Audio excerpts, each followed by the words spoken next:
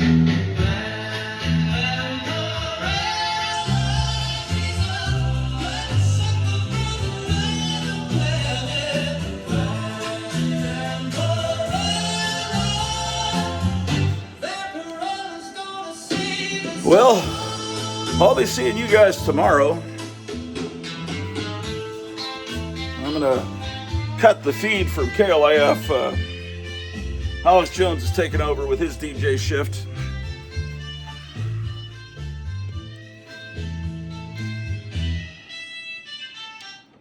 I hate to turn it off. It's such a great song. Okay, man.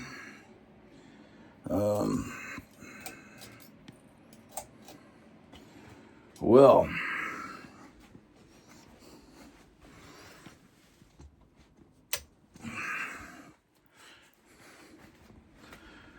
okay, what do I want? Do I have everything I need?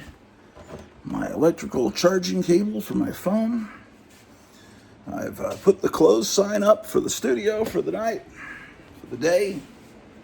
We got some great music coming up tomorrow. You got to tune in tomorrow. Unbelievable, astounding music.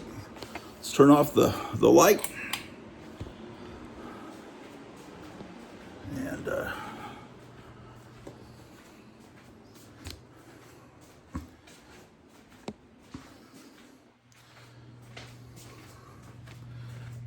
have a good day. Hang out with my wife, watch some vampire movies she was wanting to watch, and have some catfish for dinner. Got my birthday coming up in a little over a week.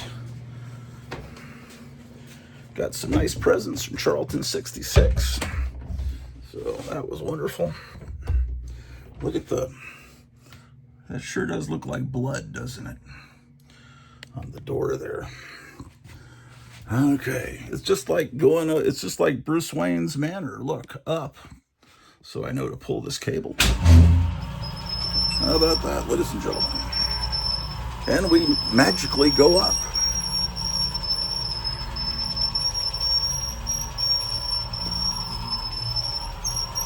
This amazing bat technology. The deluxe Grottu Orloff elevator takes us up where we need to go. We're going to try to end today's episode at exactly 3 hours, 33 minutes, and 33 seconds.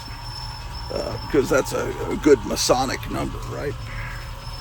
I was thinking of joining the Masons. It sounds like they have a lot of fun. just kidding. My grandfather was a Mason. But I just thought that would be a good number. Isn't that the Skull and Bones number too? I don't know. 333. I don't know. It's something. Something's mysterious about that number. Okay. Well, it's been a wonderful morning with you guys. But I'll see you again tomorrow bright and early. So,